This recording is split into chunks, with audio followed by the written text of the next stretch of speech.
I think I might have too many games.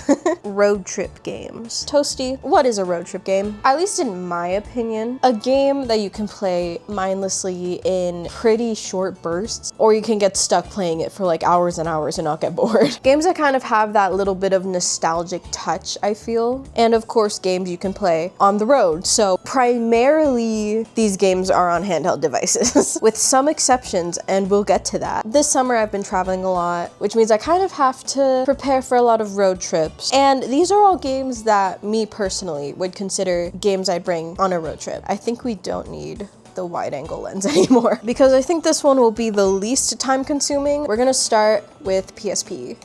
I did not grow up with a PSP personally, but I have been pretty addicted to collecting PSP games. I have a few more physical games on the way, but the disc drive in the PSP that I use the most, it's a little scratched up, so I do have to get in there and kind of fix it. The console runs quieter if I just, you know, kind of have everything on the system, so it's kind of 50-50. But as a physical games lover, I do want to get more physical games, but that's not the point. What would I consider a road trip worthy PSP game? To me, I gotta have multiple genres, you know what I mean? Let's start with some rhythm games. I feel like rhythm games are kind of like the biggest time killers. The PSP and the 3DS and the Switch, and I feel like a lot of handhelds actually have so many rhythm games on them. Of course, Parappa the Rapper. This is actually how I played and beat Parappa for the first time. Big fan of this game. I think, especially because it's just super short, it could be a very good road trippy game. And also, it's Parappa, like you can't go wrong with it.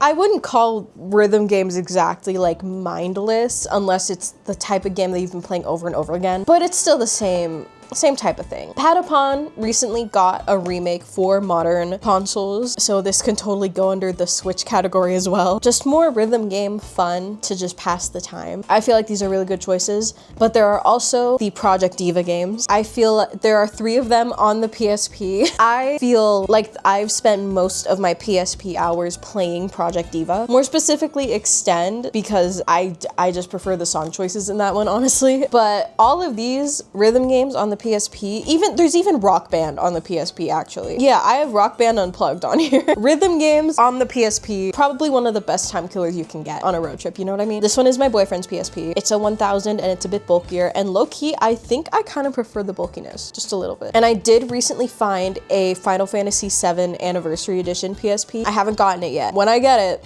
you're getting a PSP video. But anyway, rhythm game. To me, that's kind of like a no-brainer. But what's also a no-brainer to me is racing games. I really wish I had these physically, but I'm looking for them. If you've been watching my videos, I kind of mentioned this in passing a lot, but I am an F1 fan, and not because of the pretty boys. I just like cars. I went into F1 Grand Prix on the PSP expecting it to be kind of janky with like physics that haven't really like hit yet, because it's kind of around that time period of portable racing games. But F1 Grand Prix, this one's kind of fun.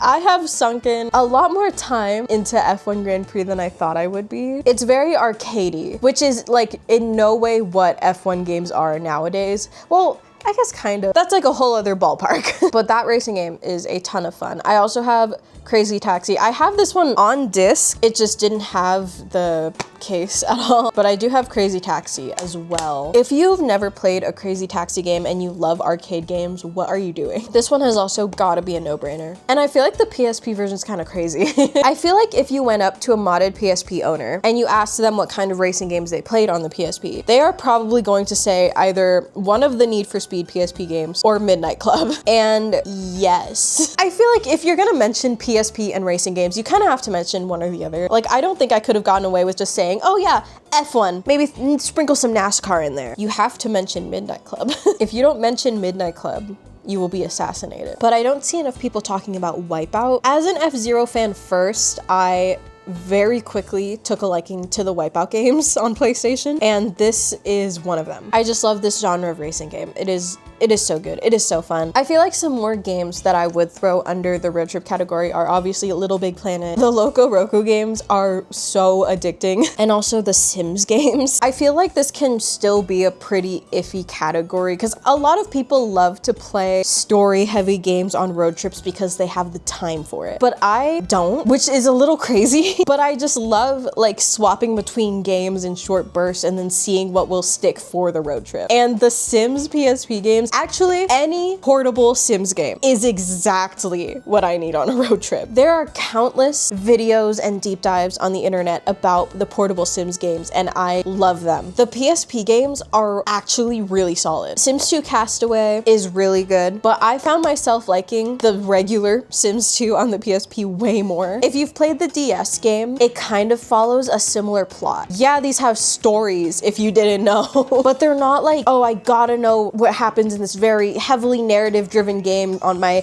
4-hour-long road trip. No, it is just stupid. It is stupid goodness, and I love it so much. I'm definitely missing out on more, but I feel like if I tried to justify every game I own to be a road trip game, I would be talking about my entire games collection. But some honorable mentions for games that I would probably sink some more time in instead of these short bursts. I have been waiting to replay Crisis Core, so I might actually play this on my next road trip. It entirely depends on my mood. I also recently found out there's a Harvest Moon game on the PSP, which is kind of cool, and any of the Monster Hunter portable games. I think that's kind of all I have for PSP specifically, because I have so much more for other consoles. We're going to separate the DS and 3DS because I feel like the DS just had more going for it in terms of like what I'm really going for with this. Because the DS had such a wide demographic, kind of like the Wii did, where they were really just aiming for everybody under the sun who could touch this thing. We got many and many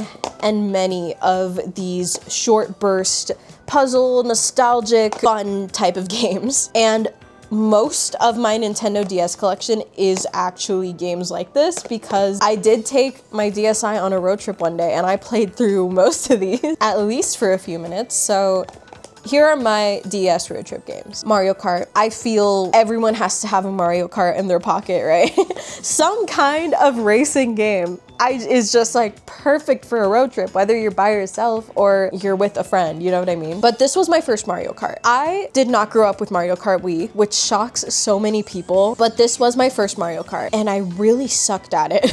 Really weird thing that not a lot of people talk about, but because they keep on changing the way drifting works in Mario Kart games, I find myself pretty good at drifting and winning races in Mario Kart 7, 8, and World, and on the occasion Double Dash if I really lock in, but I never could like finish Mario Kart DS, which feels so crazy to say because it's Mario Kart. Like, how are you bad at Mario Kart? I don't know. I could just never get used to the drifting in this game, especially because I ended up getting Mario Kart 7 not too long after this game because the 3DS was already out when I got Mario Kart DS. I asked my parents, I was like, oh, can I have Mario Kart for my 3DS? And they were like, sure. And they bought Mario Kart DS, which I'm not complaining about because Waluigi Pinball is my favorite track ever. It was the only track I could win in. I don't know how. But Mario Kart DS is a really good Mario Kart. What can I say? And on to more of these short burst puzzle games that I keep on mentioning. Zuma's Revenge. Zuma's Revenge was one of those like browser games that I was just so obsessed with whenever I had to get on the family computer. And when I saw that there was indeed a DS version because this game came out on frickin' everything under the sun, of course I got it. And I have spent so much time playing this stupid little puzzle game because it is too addicting for me. Also, the copy I got has this sleeve. Is the game worthy of a sleeve? This feels a little dramatic for Zuma's Revenge, but I never wanted to throw it away because I thought it was just interesting that it came with a paper sleeve. And because of the sleeve, like the actual case is like completely undamaged, which is interesting to me. But yeah, there's not a lot to say about Zuma's Revenge besides it's Zuma's Revenge, you know what I mean? I Spy Castle is surprisingly still a good time killer as an adult. I got this when I was really just in that huge nostalgic phase, and I was like, what are some things that I really liked as a kid? I Spy books, boom. I never had the DS specific version of I Spy growing up, but it definitely does still hit me with that I Spy nostalgia. And there's actually a few of these. I want to say there's like maybe 3 I Spy DS games, but I bought I Spy Castle because it's just fun. And also the art style is really interesting in this game, surprisingly. I didn't expect it to be. I enjoy the vibes of I Spy on the DS. It feels right at home, which I really appreciate. Zoo Tycoon, another weird computer game ported to the DS. But I guess Zuma's Revenge was kind of more like a browser game, but you know what I mean. It is Zoo Tycoon for the DS. There was actually they released 2 of these. Did this game do so well that they released a second Zoo Tycoon? I don't know. I'm pretty sure the second one was also like a completely different vibe than this one. I feel like tycoon games are something that we all grew up with at some point and then was just like insanely addicted to, especially with like old mobile games, right? Because I had one of those little old iPod Touches growing up as well. And I swear I 100% played so many of those like city builder tycoons like crazy because they were just all over the App Store.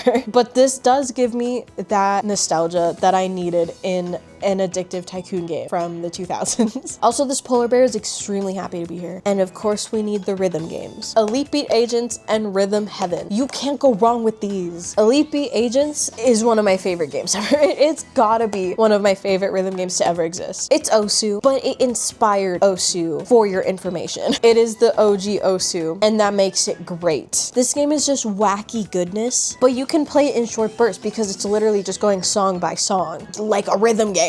I don't know. I just love it. It's a fun rhythm game to have, especially when you need time to kill, and so is Rhythm Heaven. Except Rhythm Heaven, I feel, is like a whole rhythm genre on its own. Rhythm Heaven is kind of insane, and I got stuck at some point in this game, and I could never beat it, and it frustrates me every time that I rediscover it, and I'm like, oh, maybe I just didn't get it, and then I try again, and then I'm like, I can't beat Rhythm Heaven, but I love Rhythm Heaven so much. Just such a good game. We move on. Style Savvy. Unironically, right? I feel like the Style Savvy games are probably some of the best business management simulators I have ever played. I did not grow up with this one. I grew up with Trendsetters on the 3DS, but I did get my hands on a physical copy of the original DS game, and I love it just as much. A lot of people point out in my videos that I have Style Savvy music playing like all the time, and sorry that I just pointed that out to you, but I feel like the original Style Savvy, especially in the music, just gave off that perfect like nostalgia that I've been yearning for in my 20s. I will be making a video on games that I play when I am like yearning for that 2000s, and this will be on there. But I feel like this is also just, you know, a good time killer. Just, you know, flip the DS open, help a couple customers, make them either look super ugly or super dripped out, and then just close the game. I always manage to start beef with characters in these games, which is amazing. And again, the portable Sims games, of course. Sims 2 Castaway on the DS is actually very different than the PSP version. It's more like a point and click adventure. Kind of feels like older PC games, which I kind of like. So this one is surprisingly a lot of fun. However, this has gotta be my favorite portable Sims game of all time. This also came out on the Game Boy Advance, and they're basically the same game. I think the DS version is a little bit better. It just has more quality of life features, and the extra screen just really helps. But the GBA version is also just as good in my opinion. These are really good games. These are unironically really good RPGs, in my opinion, you know? Which is really crazy to say about a spin-off of a Sims game that's a spin-off of a Sims game. Herb's Sims in the City was a home console game that was just like a weird twist on the Sims formula. And then EA looked at that and was like, yeah, let's make a fun, goofy pixel RPG for the DS and the GBA, and it worked. I love this game so much. If you like RPGs that are weird but like super enjoyable, I think this is a game I recommend 100%. Now for some games that I'm missing the boxes to, every cooking mama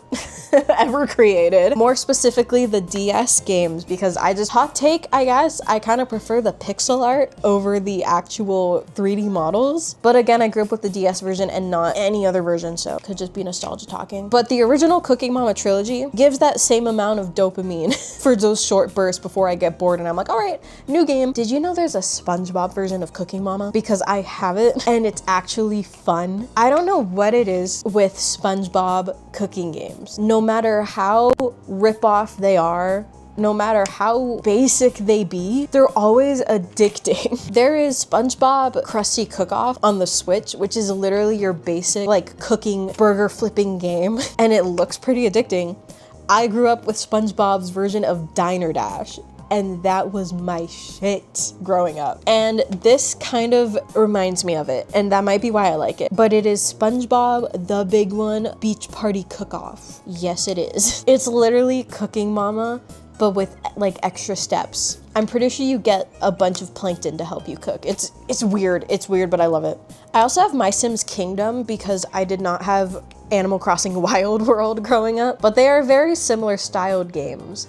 I feel like you can go either way on a road trip, really. And if I'm feeling really, really insane, I do still have games that I literally grew up with on the DS. SpongeBob Atlantis SquarePantis was kind of a crazy game. And then I have all of those Disney Channel spin-off tie-in games like Sweet Life Zack and Cody, Hannah Montana. Pets Dogs 2 would piss me the freak off because I was so bad at making sure those dogs would listen to me. It had a talking feature like Nintendogs, but it would just never work. And Art Academy, I am an artist. Sometimes when I'm super bored, I'm like, okay, I'm gonna just draw. And this is what I need.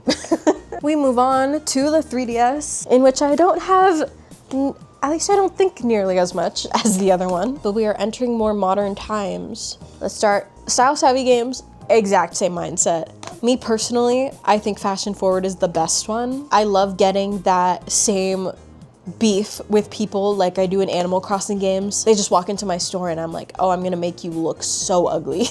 Style savvy games are definitely really good for that kind of stuff. I also have Happy Home Designer. I love interior design in games like this. This was my Sims. Happy Home Designer, so good. And you can't have Home Designer without Animal Crossing. I actually did not grow up with New Leaf.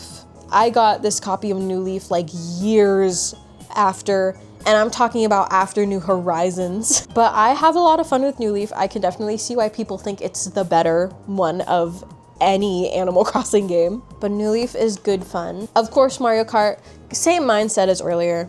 And the same with Art Academy. Rune Factory 4 is a really interesting one. It is somewhat narrative heavy, but it's not in the way that you need to commit hours and hours to it, if you know what I mean. Definitely a game that I can play for a few minutes and then come back to it later. Tomodachi Life, I feel, needs no explanation onto why this is such a good road trip game. I mean, it's a good game in general, first of all. I feel like starting a new Tomodachi save on a road trip would just go crazy. And Ever Oasis, which I am of the opinion that Nintendo should have released on the Switch or made like a remaster for the Switch too.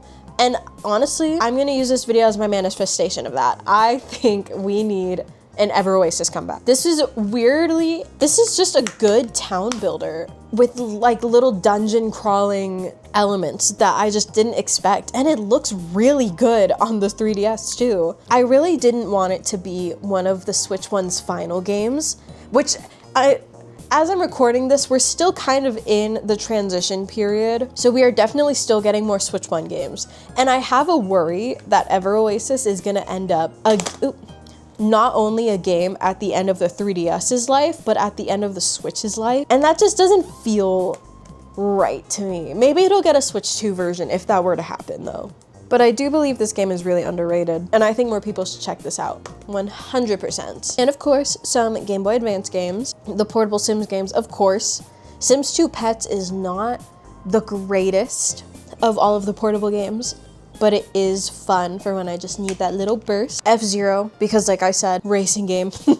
Weirdly enough, I think Summon Night 2 could be one of these. It is definitely an RPG you're gonna wanna sink some time into, but I do find myself playing this in short bursts, so it could be a worthy contender, but so could all of these, so do with that what you will. I also have an English cartridge of Rhythm Heaven, which I found online, and it's Rhythm Heaven, which means it's good. And of course, the nostalgia games like Winx Club and Pokemon Emerald. Just good shit all around, really. And now for the kind of iffy ones. We are in a time where many people have access to devices that can play other consoles and devices, if you know what I mean.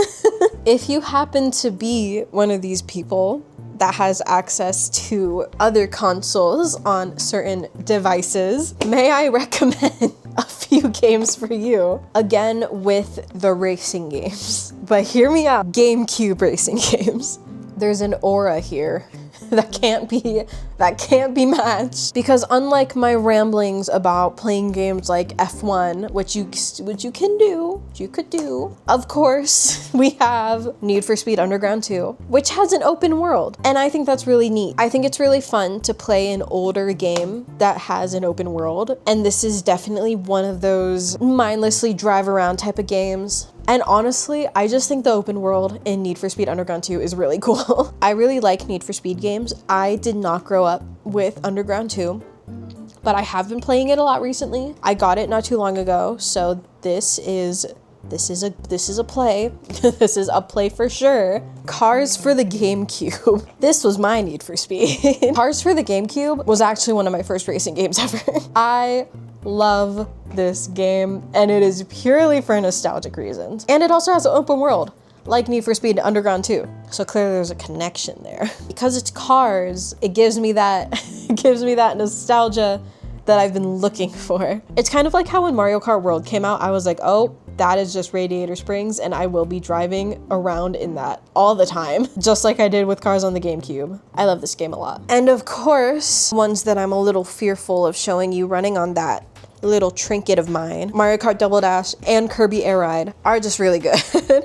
And F-Zero, you can't forget F-Zero. I just don't have a physical copy of it yet because it's so much money, and so are these, but that's not the point. I think GameCube racing games, no matter the type, they can be kart racers, they can be legit racing games, they can be stupid movie tie-in games that are unironically low-key good, and I just don't think you can go wrong with it, in my opinion. And also Jet Set Radio. Now, of course, I think Jet Set Radio or Bomb Rush Cyberfunk, if you have a Steam Deck or a Switch or just, you know, anything like this, could be pretty good, could be pretty solid, because it is Jet Set Radio Future, one of my favorite games of all time. You just can't go wrong with it.